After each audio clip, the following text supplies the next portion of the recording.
نبی پاک صلی اللہ تعالیٰ علیہ وسلم گھر سے باہر تشریف لائے تو ایک صحابی نے چہرہ نور دیکھا تو عرض کی یا رسول اللہ صلی اللہ علیہ وسلم میں قربان جاؤں، طبیعت مبارک تو ٹھیک ہے، میں چہرے پر بظاہر نکاہت دیکھ رہا ہوں۔ تو حضور نے فرمایا 4 دن گزر گئے، میں نے کھجور اور پانی کے علاوہ کھایا کچھ نہیں۔ میرا میٹھا ہی کھانا سنت نہیں، فاقہ کرنا بھی سنت ہے۔ نبی پاک کے وہ غلام گھر گئے، گھر والوں سے پوچھا کھانے کو کچھ ہے؟ انہوں نے کہا کچھ نہیں۔ پڑوسیوں سے پوچھا، کہا کچھ نہیں۔ رشتہ داروں سے پوچھا، کچھ نہیں۔ اور محبت بڑا کچھ کراتی ہے نا۔ ایک یہودی کے باغ میں چلے گئے، کہا مزدوری ملے گی؟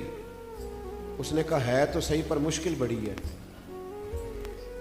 گرمی ہے اور پانی نیچے چلا گیا ہے، کنویں سے زیادہ نیچے چلا گیا، اور مزدوری بڑی تھوڑی ہے، ایک پانی کا ڈول نکالیں گے تو ایک کھجور ملے گی۔ فرمانے لگے میں کر لوں گا۔ محبت رسول میں کرنی ہے، محبت چیزوں کو آسان کر دیتی۔ وہ پانی نکالتے کنویں سے، چادر بچھا لی، ایک ڈول نکالتے ایک کھجور ملتی۔ وہ کچھ کھجوریں جمع ہو گئیں، اتنی دیر میں وجود سارا پسینے سے شرابور ہو گیا، ہاتھوں پہ چھالے پڑ گئے۔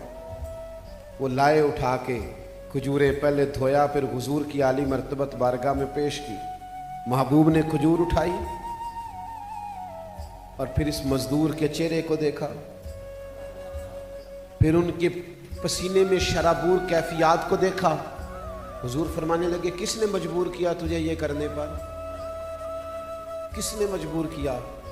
چپ کر گئے۔ عرض کرنے لگے حضور کوئی ہمیں مجبور کر سکتا ہے؟ ہمیں تو آپ کی محبت نے مجبور کیا ہے، ہمیں پیار کی مجبوری ہے۔